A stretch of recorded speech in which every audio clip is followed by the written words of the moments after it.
तो प्रथम दो पंक्तियां प्रस्तुत हैं। माँ का तो हृदय बड़ा है, न कोई जिसका पार है, उसकी होड़ करने में सबकी हार है, उसकी होड़ करने में सबकी हार है। आगे की पंक्तियां पूरी कविता पति के ऊपर लिखी है कि पति का एक पति की जिंदगी में कितना बड़ा रोल होता है, ये मैं बताने की मैंने इसमें कोशिश की है। पत्नी का जिंदगी में अमूल्य किरदार है, वह तो भगवान का नायाब उपहार है। एक पति के सहारे ससुराल चली आती है, त्याग की तपस्या से दिलों में समाती है।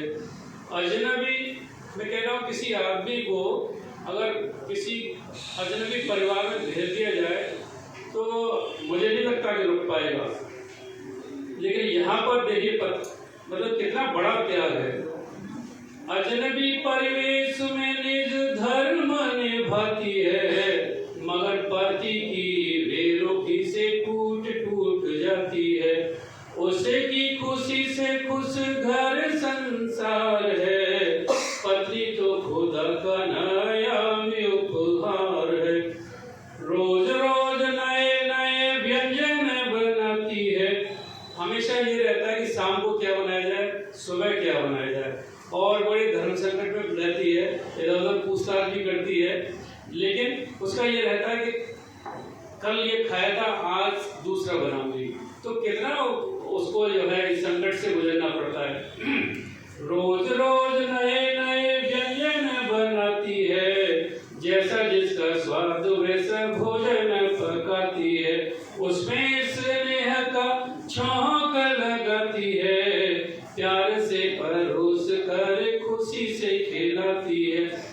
पति की संतुष्टि से तृप्त हो जाती है।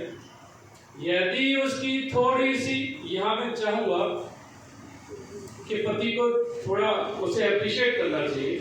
यदि उसकी थोड़ी सी तारीफ की जाती है तो प्रफुल्लित हो प्रसन्नता से खिल खिल जाती है। खुद के लिए कोई पल दिवस न बार है, पति तो खुदा का नायाब उपहार है। हम लोग जब पति ऑफिस से या कहीं से भी अपने काम करके लौटता है तो पत्नी जो है कभी उसे ये नहीं पूछती कि आज का दिन कैसे गया, बल्कि वो उसकी बातचीत से, उसके हाव भाव से पढ़ लेती है, पूरा एक्सरे कर लेती है कि आज का दिन मेरे पति का कोई टेंशन में गया या सही तरह से गया। मेरी खैरियत पढ़ लेती है मेरे चेहरे से, मन की बेचैनी को भांचे बातों के तरीके से। पति की एक छींक से परेशान हो जाती है, खुद की खराब तबीयत भी छिपाती है। देकर दिलासा दिल के दर्द से बचाती है, सर्वश्रेष्ठ सेक्रेटरी का फर्ज निभाती है। पति के दुख बांटने को हरदम वो तैयार है, पति तो खुदा का नायाब उपहार है। जैसे हम लोग हैं, मैं तो अपनी खुद का एग्जाम्पल देता हूँ कि एक सा काम करते हैं पूरे साल भर, कोई सुनना और जजमेंट करना, और उसमें निश्चित रूप से गलतियां होती हैं, इसलिए ऊपर भी कोड बने हुए हैं सुधारने के लिए। लेकिन हम लोग कितने सालों से काम कर रहे हैं, फिर भी गलतियां होती हैं। और पत्नी जो है इतना ऐसा काम जो है करती है कि उसमें गलती हमें कोई पकड़ने को नहीं आती।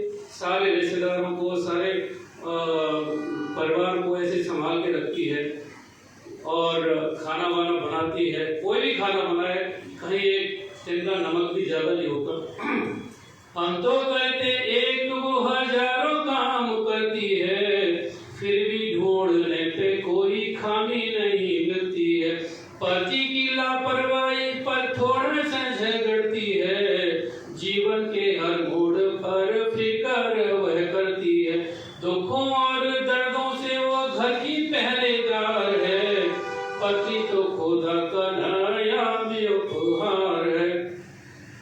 वही घर की आरती वही पूजा की थाली है, प्रेम के सभी धागों की करती रखवाली है। घर में सभी ऊर्जाओं का वही स्रोत है, वही घर की रोशनी वही मंदिर की ज्योत है। वही मेरे घर की होली वही मेरे घर की होली और दिवाली है, वही मेरे बगिया की बनमाली है। उसी की वजह से घर में बार त्योहार है, पति तो खुदा का नया भी उपहार है। आपने अरे पति को तो ये बात पता ही नहीं रहती एक्चुअली कि जब उसको संकट आता है कोई, तो पत्नी जो है पर्दे के पीछे कहाँ कहाँ जाती है कि भाई मंदिर मस्जिद जाती है, सभी जगह पर जाती है कि भाई मेरे पति की परेशानी कम हो जाए कहीं भी जाने से। पति के लिए ही वो मंदिर मस्जिद जाती है, देवी देवताओं के लिए ढोक लगाती है। ज्योतिषी फकीरों को वह कुंडली दिखाती है, बुरे ग्रहों की शांति को हवन कराती है। पति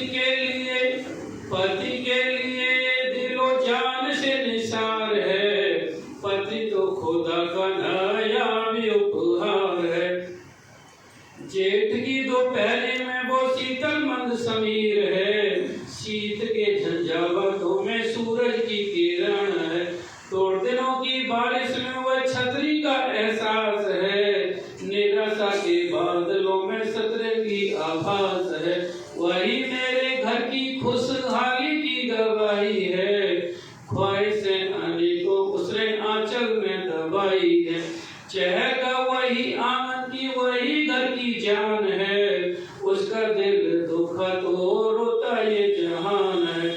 उसी की वजह से घर में सारे संस्कार हैं, पति तो खुदा का नया भी उपहार है। हम लोग कभी छुट्टी का दिन आता है तो उससे पहले ही से बड़े खुश होने लगते हैं कि भाई कल चलो छुट्टी का दिन बड़ा अच्छी तरह से निकाल लेंगे, ये खाएंगे वो खाएंगे, और अगर कोई टीवी पर मैच आ रहा है तो वो देखेंगे, मजे करेंगे। लेकिन ये किसकी बदौलत मजे करने जा रहे हैं ये उनको नहीं पता। ये दिमाग में रहना चाहिए कि वो किसकी बदौलत कल अच्छी छुट्टी मना पाएंगे। हमको हर छुट्टी में मौज मस्ती चाहिए, खाने में कुछ डिफरेंट नई डिश चाहिए। दिल से पत्नी एक्स्ट्रा श्रम को तैयार है, उसी की बदौलत रविवार है। मगर ये अन्याय क्यों जो कभी है वो ये कहता है लेकिन ये अन्याय क्यों? भाई पत्नी को भी तो कुछ चाहिए, एक फुर्सत के पल, आप उसको भी एक वीकेंड का इंतजार रहता है। जब आप एक दिन संडे को पूरा मौज मस्ती करते हो, ये खाते हो वो खाते हो और टीवी मैच देखते हो, फुर्सत से कुछ पढ़ते हो, तो उसको भी सप्ताह में एक दिन आना चाहिए ऐसा। मगर ये अन्याय क्यों, उसको भी फुर्सत चाहिए, सोच से हो स्वस्थ तो जाहिर भी करना चाहिए। उसको भी वीकेंड का रहता इंतजार है, पति तो खुदा का नया भी उपहार है। एक्चुअली बस स्टैंड पर एक आदमी खड़ा हुआ था, वो है अपनी पत्नी का इंतजार कर रहा था जो पीरियड से लौट करके आ रही थी। तो उसे पीरियड से लौट के आई पत्नी को रिसीव किया, तो दोनों चल दिए घर की तरफ। लेकिन बस स्टैंड पर ही पत्नी ने देखा कि एक दूसरा पति पत्नी भी खड़े हुए थे, लेकिन उसके पति वो जो दूसरा खड़ा हुआ था अपनी वाइफ को लेकर के, वो बहुत, उसका चेहरा बहुत हंसमुख था, बहुत अच्छा लग रहा था देखने में, और उसने अपने पति को देखा कि चेहरा बुझा हुआ था। तो उसने अपने पति से कहा कि देखिए वो सामने वाला कितना अच्छा नजर आ रहा है, हंसमुख और अपनी पति के साथ है फिर भी। और तो उसने कहा कि भाई देखिए वो मैं तो अपनी पत्नी को रिसीव करने आया हूँ और वो अपनी पत्नी को बस में बिठाने आया है। तो ये जो चीज है ये नहीं रहना चाहिए। ये इस तरह के जो जोक्स बनते हैं, उसी ने मुझे ये कविता लिखने की प्रेरणा दी।